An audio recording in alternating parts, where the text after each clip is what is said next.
Back to school season is almost here, and with so many kids having cell phones and devices these days, one of the biggest challenges parents face is keeping their kids focused. The pressure to find technology that supports learning without enabling distraction, that's real. Joining us is math educator and best-selling author Vanessa Vakharia. She's teaming up with Texas Instruments to share tips and tools to help students stay on track, engaged, and set them up for success this school year. Welcome, Vanessa. Thank you so much for having me. Now let's talk about the formula to success, how to build distraction-free study routines both at home and in the classroom.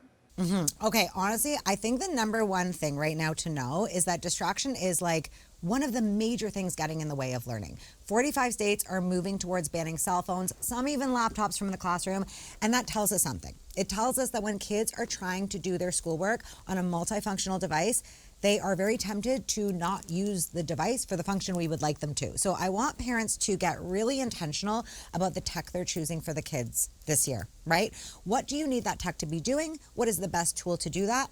And is there other stuff on that technology that might be tempting and distracting?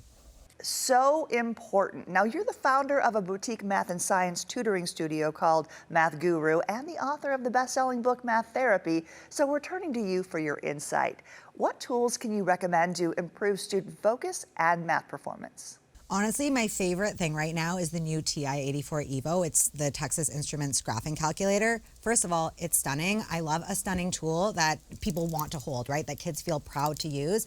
It's super intuitive, right? It mimics the functionality of the devices kids are used to using. It has this icon-based screen. The learning curve is low. Kids can focus on the math and not like using all their bandwidth to figure out the tool.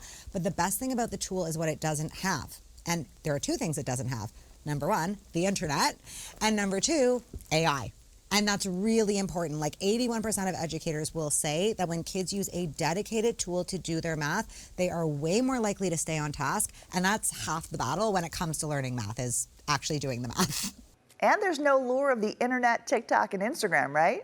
And that's the biggest thing, right? Like, we know even as adults, it is tempting. Those things are designed to be tempting. We really want kids to be using a single-use device, a dedicated device. Now, we always hear experts talk about beware of the summer slide.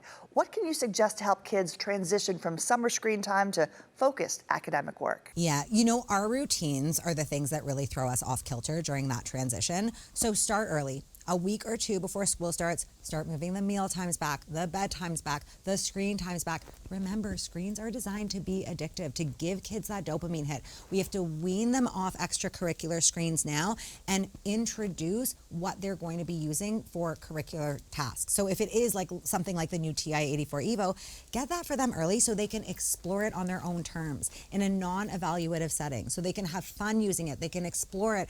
And by the time the bell rings, they've kind of divided their time between this is fun screen time, this is screen time for academics, but I also kind of have a fun device that I now know how to use. Such good information. Any other tips? You know, one other thing I would really, really love to say to every single person listening, watching, everyone here right now, we don't talk about math anxiety enough. It is very common. I'm sure there are a ton of you watching being like, ugh, math. It's so common, and it's common for our kids to develop that. I want you to remember it's not you, it's not a life sentence. It's usually, it exists because of our past negative experiences with math. It's never too late to feel a little bit better about our relationship with math and to help our kids do the same. We can do that by building confidence in the tools we use. That means using that calculator that you're gonna be using for your exam, starting to use it now, right? The TI, for example, is approved for all standardized exams. If you start using it now, by the time you get there, you're so used to it, then even if the math feels a bit challenging, you have that safety. And for everyone else, one thing I want you to do as soon as we're done today, go find me 2 things you are doing today that you can label as math. I promise you're doing more math than you think. Just because it's not in the classroom, just because it's not being graded, it doesn't mean it's not math. So I want you to find me 2 things. I want you to say out loud to yourself, that kind of feels like math, and I might be a little more mathy than I think. That is fantastic, and it's universal, not just for the kids. Where can we go for more information? Yes.